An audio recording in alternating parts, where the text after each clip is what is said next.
When I found out I'd been nominated, I was looking for a candid camera. I thought it was a joke. I thought most people would do this. I'm chuffed about it. Our role is guiding them if they have a few problems at home, problems with life in general, just guiding them, listen to them a bit, give them advice, and you get it back 10 times. It's not that hard, just listen.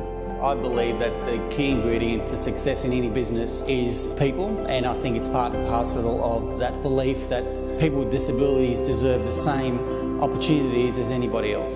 What I love most about doing this is watching somebody come into our environment and flourish over time and gain confidence and walk out with a big smile on their face.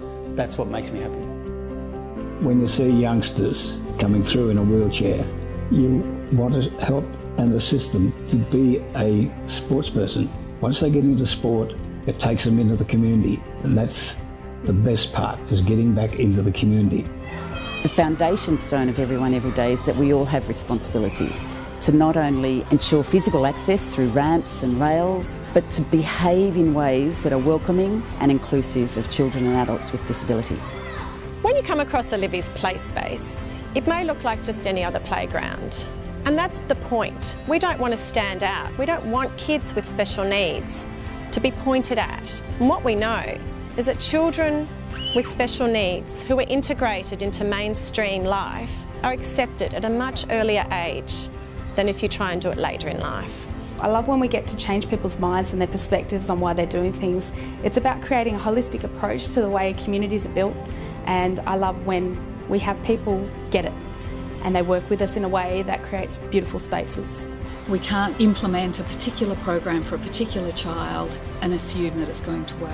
So we run an inclusive program where we see the diverse needs of all of our children and work with them according to their strengths, their interests and their needs, rather than to any preconceived notion of what an early childhood program should look like.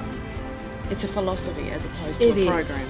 Yeah, it's more of a way of thinking and doing. When I look out my office window and see a small child who's actually riding a bike that we have modified, and the look of joy and screams on their face, it really brings me to tears, and that makes my day and indeed my job worthwhile.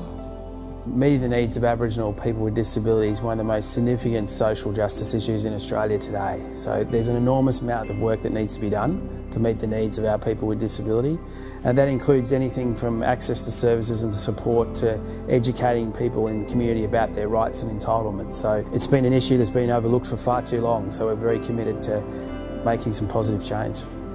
What I love most about my position is that the people I work with, they motivate me to do the best job that I can do.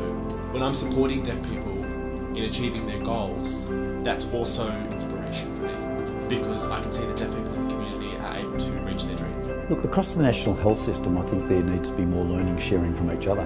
We've got a great program in Victoria. People can learn from ours, but I'm sure there's things we can learn from other states. So I think it's about learning from each other and getting it for what the community need, the person with the disability. It's all about them. So let's get it for them, but we can learn from each other doing that.